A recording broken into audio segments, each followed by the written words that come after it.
समस्त विद्यार्थियों के लिए ढेर सारा स्नेह। आज की इस ऑनलाइन क्लास में मैं आप लोगों का स्वागत करता हूं। आइए हम लोग माता सरस्वती जी को प्रणाम करते हुए अपने इस अध्ययन कार्य को आगे बढ़ाते हैं। महादेवी वर्मा कृत भक्ति नामक अध्याय, और उस अध्याय का हम लोग कुछ भाग पिछले वीडियो में देख चुके हैं। बाकी बचा हुआ भाग हम यहाँ पे देखेंगे। आप लोगों ने देखा था कि महादेवी वर्मा के घर एक नौकरानी का काम करने के लिए एक महिला आई हुई है, जो महिला अपने पिछले तमाम जीवन के वृत्तांतों को बताती है कि कैसे वह एक गोपालक की लड़की थी और कैसे बहुत छोटी उम्र में उसकी सौतेली माँ ने उसका विवाह कर दिया और पिता ने 9 वर्ष की उम्र जाते जाते उसका गौना भी दे दिया, यानी उसको उसके ससुराल भी भेज दिया।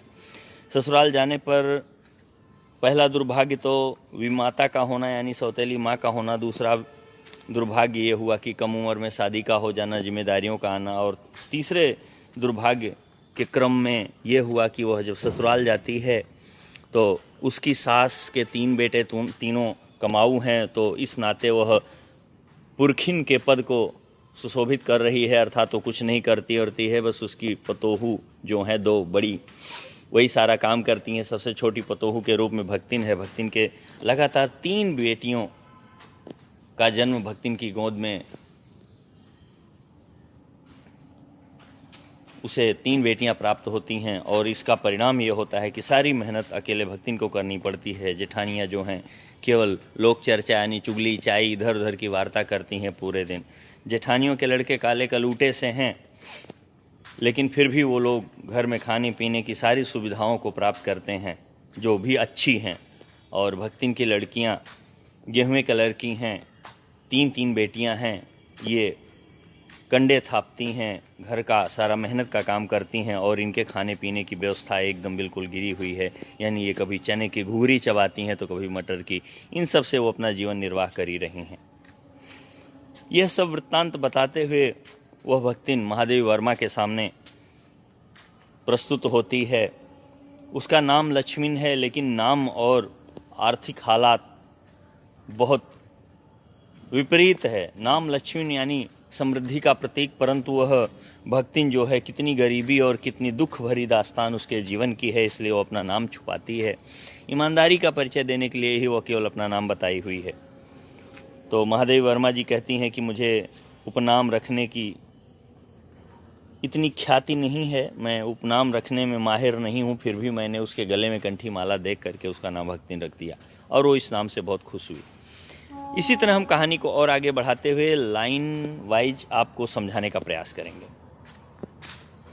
फिर क्या हुआ?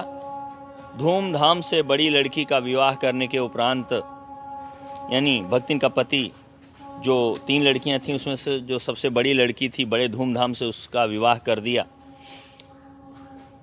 और उस पति ने घरौंदे से खेलती हुई 2 कन्याओं और कच्ची गृहस्थी का भार 29 वर्ष की पत्नी पर छोड़कर संसार से विदा ली। और फिर 2 बेटियां ब्याहने को ही रह गई थीं, जो कि भी घरौंदों से खेल रही थीं। पत्नी की उम्र यानी भक्तिन की उम्र केवल 29 वर्ष की थी।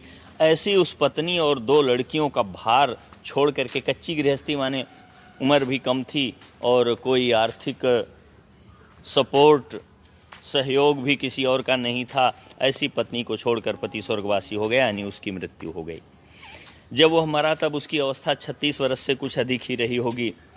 जब भक्तिन का पति मरा तो करीब 36 वर्ष से कुछ अधिक उम्र का था, और ऐसे आधी उम्र में वह छोड़ करके, आधी से भी कम उम्र में वह भक्तिन को छोड़ करके चला गया। यह दुर्भाग्य की तीसरी अवस्था हुई।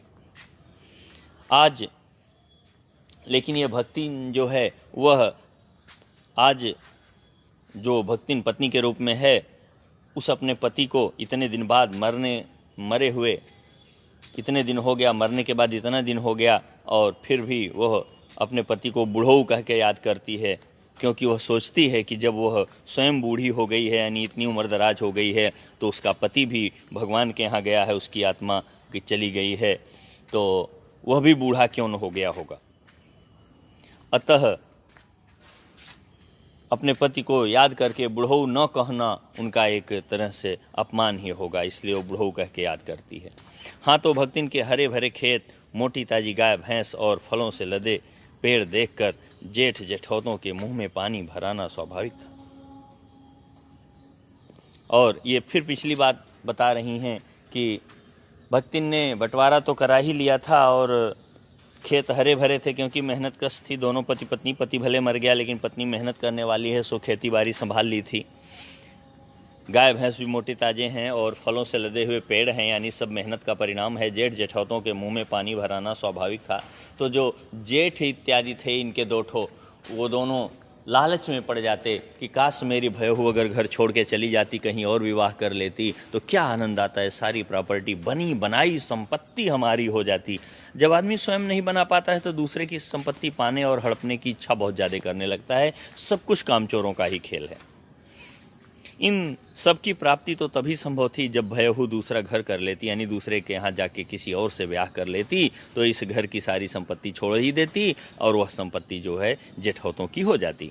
पर जन्म से खोटी भक्तिन इसके चकमे में आई ही नहीं। लेकिन जन्म से ही बड़ी खोटी है भक्तिन, बड़ी जिद्दी है भक्तिन, और वह अपने जेठौतों के चक्कर में नहीं आई। उसने क्रोध से पांव पटक पटक कर आंगन को कंपायमान करते हुए कहा। वो मारे गुस्से में आके पैर पटकती हुई बोली कि हम कुकुरी बिलारी न होएं, हमार मन पुसाई तो हम दूसरे के जाब, नहीं तो तुम्हार पचे के छाती पे हो रहा भूजब, और राज करब समझे रहो। वो बोली कि हमारा मन करेगा, हमार मन पुसाई, हमारा मन करेगा तो हम दूसरे के यहाँ जाएंगे, विवाह करेंगे, लेकिन हम कुत्ते बिल्ली के जाति के नहीं हैं। मैं इंसान हूँ और मैं कहीं नहीं जाऊँगी और तुम्हारे ही लोगों के पास रह के तुम्हार पचे के छाती पे होरा भूजब, मतलब होरा भूजब माने चने के पौधे को भून करके उसके फल को पकाना, और छाती पे होरा भूजब माने सीने के ऊपर ही यह आग जलाना और चने का के भूजने का काम करना। अर्थात तुम लोगों को मैं चाहे कितना ही खटक रही हूँ, दुख देने वाली हूँ तुम्हारे लोगों के विचार से, लेकिन मैं तुम लोगों का पिंड नहीं छोड़ूंगी, साथ नहीं छोड़ूंगी। मैं यहीं रहूँगी, अपनी प्रॉपर्टी लेके रहूँगी। तुम लोग मुझे नहीं भगा पाओगे, तुम लोग हमारी प्रॉपर्टी नहीं हथिया पाओगे। समझे रहो, यह बात समझते रहना। उसने ससुर, अजिया ससुर और जाने कई पीढ़ियों के ससुर गणों की उपार्जित जगह जमीन से सुई की नोक बराबर हुई देने की उदारता नहीं दिखाई। भक्तिन ने अपने ससुर माने पति के पिता, अजिया ससुर माने पति के पिता, और पता नहीं कितने पहले की पीढ़ियों के लोगों के द्वारा संभाली गई जमीन में से सुई के नोक के बराबर भी जमीन अपने जेठ जेठौतों को देने की उदारता नहीं दिखाई।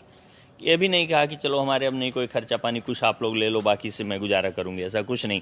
सारा अपना हिस्सा अपने पास रखी, मेहनत करती रही। इसके अतिरिक्त तो गुरु से कान फुकवा कर कंठी बांध कर पति के नाम पर घी से चिकने केसों को समर्पित कर, इसके बजाय एक और काम कर लिया कि गुरु कर लिया, कान में मंत्र फुकवा लिया, अर्थात गुरु से मंत्र प्राप्त कर लिया। मंत्र प्राप्त करने का मतलब है मंत्र इत्यादि लेने के बाद तो दूसरे विवाह की कोई संभावना ही नहीं रह जाती। कंठी बांध और कंठी पहन लिया, यानी भक्ति का एक चिन्ह मात्र है कंठी धारण करना, यानी रुद्राक्ष इत्यादि की माला वगैरह पहनना, तो वो सब गले में धारण कर लिया और घी लगवा करके अपने बालों को भी मुंडवा लिया, यानी सिर मुंडवा लिया। अर्थात अब वो बिल्कुल गुरु की चेलिन हो चुकी है, भगवान में रमेगी, पूजा पाठ करेगी, घर गृहस्थी संभालेगी, और दूसरे विवाह करने की तो सपने में भी सोच भी नहीं सकती। ये सारा काम अक्सर लोग वृद्धावस्था में करते हैं कि अब हमें कुछ और नहीं करना है तो गुरुमुख हो जाओ, गुरु से मंत्र ले लो, सिर के बाल उतरवा लो, तो उसके बाद व्यक्ति प्रायः कोशिश करता है कि झूठ न बोले, बेईमानी न करे और धार्मिक काम करे, बाकी जीवन चाहे जैसे ही बीता हो, ये पुण्यमय जीवन आगे का बीते।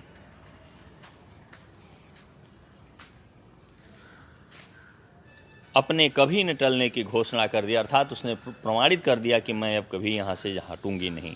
भविष्य में भी समर्पित सुरक्षित रखने के लिए उसने छोटी लड़कियों के हाथ पीले कर उन्हें ससुराल पहुँचाया, और भविष्य में भी वो नहीं हटेगी, इसके लिए उसने लड़कियों के हाथ पीले के यानी विवाह कर दिया दोनों छोटी बच्चियों की, और उनको ससुराल भेज दिया। और पति के चुने बड़े दामाद को घर जमाई बनाकर रख लिया, और पति ने जिस बड़े दामाद को चुना था, यानी पति अपने जिंदा रहते ही बड़ी लड़की की शादी कर दिया था, तो बड़ी लड़की के दामाद को बुलाया और उसको घर जमाई बना करके रख लिया। इस प्रकार उसके जीवन का तीसरा परिच्छेद आरंभ हुआ। और इसी तरह से जीवन का तीसरा भाग प्रारंभ होता है, जिसमें भक्तिन का जो भी दुख था वो आपके सामने और आएगा। आखिर क्यों वो आज नौकरानी बनी, ऐसी हालातों वाली एक महिला देहात से भाग करके शहर क्यों गई, नौकरानी क्यों बनी, ये सारा कारण आगे स्पष्ट होगा। भक्तिन का दुर्भाग्य भी उससे कम हठी नहीं था। जितनी जिद्दी भक्तिन थी, उतना ही जिद्दी उसका दुर्भाग्य था, यानी उसका बुरा भाग्य था, यानी उसके बुरे कर्मों के फल भी रहे होंगे। भाग्य माने कर्मों का फल ही होता है। इसी नाते किशोरी से युवती होते ही बड़ी लड़की भी विधवा हो गई। अब जो बड़ी लड़की जिसका विवाह उसके पति ने किया हुआ था, जैसे ही वो किशोर अवस्था में थी, यानी 13 से 16 साल की अवस्था प्रायः किशोरावस्था मानी जाती है, और इस अवस्था के पूरा होते ही जब तक वो युवती होती तब तक वह बड़ी लड़की भी विधवा हो गई। भयऊ से पार न पा सकने वाले जेठों और काकी को परास्त करने के लिए कटिबद्ध जेठौतों ने आशा की एक किरण देख पाई। जब भक्तिन की बड़ी लड़की विधवा हो गई तो इसके जो जेठ थे और उसके जेठों के लड़के, उनको लगा कि ये जो हमारी काकी है, हमारी भयहू है, भाई जेठों के लड़के की काकी हुई भक्तिन और जेठों की भयहू हुई, तो उन लोगों को एक उम्मीद की किरण दिखाई पड़ी कि चलो अच्छा है, कम से कम अब जब इसका भक्तिन की बेटी का भी पति मर गया तो निश्चित ही ये घर छोड़ेगी और इसकी संपत्ति हो सकता हमारी हो जाए। विधवा बहन के गठबंधन के लिए बड़ा जिठौत अपने तीतर लड़ाने वाले साले को बुला लाया, और बड़ा जेठ जो था एक अपने ऐसे साले को ले आया जो केवल दिन भर तीतर लड़ाता था, चिड़िया उड़िया लड़ाता था, मेला वगैरह में जाता था और कुछ नहीं करता था, क्योंकि उसका विवाह हो जाने पर सब कुछ उन्हीं के अधिकार में रहता। क्योंकि अगर साले का विवाह हो जाता भक्तिन की बड़ी लड़की से तो साले की ही सारी प्रॉपर्टी हो जाती, और साले को किसी तरीके से वो उसके घर भेजते और फिर सारी संपत्ति हथिया लेते। सब बेईमानी करने का जुगाड़ हो रहा है। भक्तिन की लड़की भी माँ से कम समझदार नहीं थी, जैसे माँ की वैसे ये भी करेगी। इसी से उसने वर को नापसंद कर दिया। उसने मना कर दिया, मैं ऐसे वर के साथ नहीं रह सकती। बाहर से बहनोई का आना चचेरे भाइयों के लिए सुविधाजनक नहीं होता, और अगर किसी और से वह विवाह कर लेती तो उन भाइयों को क्या मिलता, कुछ नहीं मिलता। इसलिए बाहरी किसी व्यक्ति का भक्तिन के बड़ी लड़की से विवाह करने देने के पक्ष में उसके जेठ लोग और उसके जेठ के बच्चे लोगों को मंजूर नहीं था। अतः यह प्रस्ताव जहाँ का तहाँ रह गया, यानी प्रस्ताव नष्ट हो गया, पड़ा रह गया, कोई अर्थ नहीं निकला उसका, और समस्या जहाँ की तहाँ बनी रह गई। तब वे दोनों माँ बेटी खूब मन लगाकर अपनी संपत्ति की देखभाल करने लगीं, और मान न मान मैं तेरा मेहमान की कहावत चरितार्थ करने वाले वर के समर्थक उसे किसी न किसी प्रकार पद की पदवी पर अभिषिक्त करने का उपाय सोचने लगे। माँ बेटी जब जम गईं खेती गृहस्थी को व्यवस्थित करने में, उस समय उन भक्तिन के जेठौतों और भतीजों ने जो जुगाड़ बनाया कि किसी तरीके से, चाहे वो लड़की माने न माने, ज़बरदस्ती ही सही, लेकिन तीतरबाज से, यानी उनके जेठ का जो साला तीतरबाज था, उससे किसी न किसी तरीके से विवाह ज़बरदस्ती ही कराया जाए, लेकिन करवाना ज़रूरी हो जाए। इसका वो लोग जुगाड़ करने लगे। एक दिन माँ की अनुपस्थिति में वर महाशय ने बेटी की कोठरी में घुसकर भीतर से द्वार बंद कर लिया। यानी वो जो तीतर लड़ाने वाला था वो आया और भक्तिन की बड़ी बेटी के घर में घुसा और बाहर से अंदर से ही दरवाज़ा बंद कर लिया। उसके समर्थक गांव वालों को बुलाने लगे और उसके साथ वाले जो है पूरे गांव को बुलाने लगे कि ये देखो भक्तिन की बड़ी लड़की जो है इस तीतरबाज को अपने कमरे में बंद की हुई है। अहीर युवती ने जब इस डकैत वर की मरम्मत कर कुंडी खोली तो उस अहीर बालिका ने क्या किया, उस तीतरबाज को खूब धुनाई पिटाई की मरम्मत कर दिया और दरवाज़ा खोला। तब पंच बेचारे समस्या में पड़ गए। तो पंचों को समझ में नहीं आया कि क्या निर्णय दिया जाए। तीतरबाज युवक कहता था, वह निमंत्रण पाकर भीतर गया और युवती उसके मुख पर अपने 5 उंगलियों के उभार में इस निमंत्रण के अक्षर पढ़ने का अनुरोध करती थी। और लड़की कहती थी कि इसके चेहरे पर लगा हुआ थप्पड़ बता रहा है कि मैंने बुलाया रहा होगा, इसका प्रमाण मिल रहा है। यानी पता चला मैंने अगर खुद बुलाया होता तो मैं इसको पीटती नहीं, मैंने इसीलिए पीटा है कि ये ज़बरदस्ती आया था। ये बात प्रमाणित थी उंगलियों के निशान से, लेकिन फिर भी पंच लोग तो बेईमानी पे उतरे थे, इसलिए वो लोग इस चीज़ को नहीं ध्यान दिए। अंत में दूध का दूध और पानी का पानी करने के लिए पंचायत बैठी और सबने सिर हिला हिला कर इस समस्या का मूल कारण कलयुग को स्वीकार किया। जब पंच बेईमान हो तो कुछ नहीं किया जा सकता। सारे पंच मुंडी हिला हिला के निर्णय किए कि कलयुग का प्रभाव है कि लड़की स्वयं बुलाई भी, और जब लोग आ गए तो उसने मार पीट दिया ताकि मेरी बदनामी न हो, कि वो लड़के की बदनामी हो। और उन्होंने निर्णय सुना दिया कि चाहे उन दोनों में से एक सच्चा हो, चाहे दोनों झूठे हों, पर जब वे एक कोठरी से निकले तब उनका पति पत्नी के रूप में रहना ही कलयुग के दोष का परिमार्जन कर सकता है। और ये कलयुग का जो दोष है, जो दोनों ने एक साथ समय बिताए एक कोठरी में, उसका एक ही निराकरण हो सकता है, उस समस्या का एक ही हल हो सकता है कि इन दोनों को आज के बाद से हमेशा हमेशा के लिए पति पत्नी के रूप में रहना पड़ेगा। यह पंचायत ने फैसला सुना दिया। जब पूरा गांव एक तरफ हो गया, लड़की अकेली हो गई, लड़का भी गांव वालों के ही तरफ है, लड़के की तरफ से ही सारी पंचायत सुनाई जा रही है, तो सारी बात वहीं पे ख़त्म हुई। मजबूरन उस लड़की को उसके साथ रहना पड़ा। अपमानित बालिका ने ओंठ काट कर लहू निकाल लिया। उसने अपना ओंठ चबा लिया कि ओह, ये मेरा दुर्भाग्य, ये ज़बरदस्ती मेरे गले पड़ा जा रहा है। और माँ ने आग्नेय नेत्रों से, मतलब लाल लाल आँखों से गले पड़े दामाद को देखा। संबंध कुछ सुखकर नहीं हुआ, क्योंकि दामाद अब निश्चिंत होकर तीतर लड़ाता, क्योंकि घर में मेहनत करने वाले लोग थे ही, केवल तीतर लड़ाने का काम इसके जिम्मे बचा। और बेटी विवश क्रोध से जलती रही, और भक्तिन की बेटी भी बड़ी मजबूर होकर गुस्सा करती रही। इतने यत्न से संभाले हुए गाय, ढोर माने बैल इत्यादि जानवर इत्यादि, खेती बाड़ी सब पारिवारिक द्वेष में ऐसे झुलस गए कि लगान अदा करना भी भारी हो गया। जब पारिवारिक कलह मच गई, पारिवारिक झगड़े का एक ही परिणाम होता है कि सब कुछ नष्ट हो जाए, और पारिवारिक कलह में सारा कुछ, परिश्रम करना तो दूर, आमदनी होना तो दूर, घर बार सारी चीज़ें नष्ट होने के कगार पे आ गईं। एक बार जमींदार ने भक्तिन को बुलाकर दिन भर कड़ी धूप में रखा, क्योंकि वो लगान नहीं जमा कर पाई थी। यह अपमान तो उसकी कर्मठता में सबसे बड़ा कलंक बन गया। और जब जमींदार ने दिन भर कड़ी धूप में उसको खड़ा कर दिया लगान न जमा करने के नाते, तो यह उसको बहुत खला, बहुत बुरा लगा। और दूसरे ही दिन वह भक्तिन कमाई के विचार से शहर आ पहुँची कि शहर जाती हूँ, वहीं से कुछ कमाई होगी, कुछ नौकरी वोकरी करके काम चलाऊँगी, और तब मेरे घर का गुजारा हो पाएगा। घुटी हुई चाँद को मोटी मैली धोती से ढाके, यानी सिर वो हमेशा छिला करके रखती थी, टकली होकर के रहती थी, और उसको एक मैली मतलब गंदी धोती, जो कि काफ़ी साफ नहीं है, ऐसी धोती से उस सिर को अपने ढके हुए, मानो हर प्रकार से आहट सुन ले इसलिए कान खुले। ये देहाती स्टाइल है कि कान के ऊपर धोती चढ़ा ली जाए, साड़ी चढ़ा ली जाए और सिर को ढक लिया जाए। तो महादेवी वर्मा जी कहती हैं ऐसे कान खोली थी, लग रहा था हर तरह की आहट सुन ले इसलिए कान खोली हुई है। कान को कपड़े से बाहर निकाले हुए भक्तिन जब मेरे यहाँ सेवक धर्म में दीक्षित हुई, यानी मेरे यहाँ नौकरानी के लिए रखी गई, उसका गुण स्वभाव जान लेने के बाद, तब उसके जीवन के चौथे और संभवतः अंतिम परिच्छेद का जो अर्थ हुआ, इसकी इति अभी दूर है। और इस तरह से उसके जीवन का जो चौथा परिच्छेद होता, अंतिम परिच्छेद होता, उसकी समाप्ति अभी दूर है, यानी अभी और आगे है। ये कहानी यहाँ तक इन्होंने बताया।